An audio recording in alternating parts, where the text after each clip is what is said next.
11ஆம் வகுப்பு பொதுத் தேர்வு முறை ரத்து. மாநில கல்விக் கொள்கையை வெளியிட்ட முதல்வர் ஸ்டாலின். மத்திய அரசின் தேசிய கல்விக் கொள்கைக்கு தமிழக அரசு தொடர்ந்து எதிர்ப்பு தெரிவித்து வருகிறது. இதற்கு மாற்றாக மாநிலத்துக்கு என பிரத்யேக மாநில கல்விக் கொள்கை உருவாக்கப்படும் என்று தமிழக முதல்வர் ஸ்டாலின் அறிவித்திருந்தார். இந்நிலையில் இன்று ஆகஸ்ட் 8 பள்ளிக்கல்வித் துறைக்கான மாநில கல்விக் கொள்கையை முதலமைச்சர் மு.க. ஸ்டாலின் வெளியிட்டிருக்கிறார்.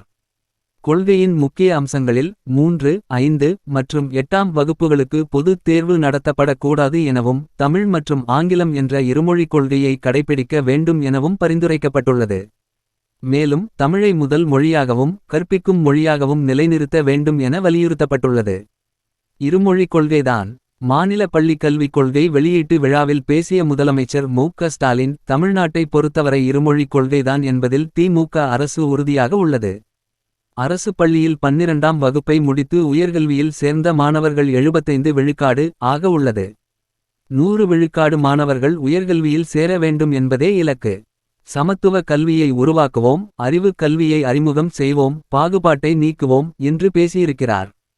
பின்னர் பேசிய அன்பில் மகேஷ், தற்போது நடைமுறையில் இருக்கும் 11ஆம் வகுப்பு பொதுத் தேர்வு முறை நடப்பாண்டிலேயே ரத்து செய்யப்படும். 10, 12ஆம் வகுப்புகளுக்கு மட்டும்தான் பொதுத்தேர்வு நடக்கும் என்று தெரிவித்தார். இந்த அறிவிப்பு மாணவர்கள் மத்தியில் நல்ல வரவேற்பை பெற்றுள்ளது.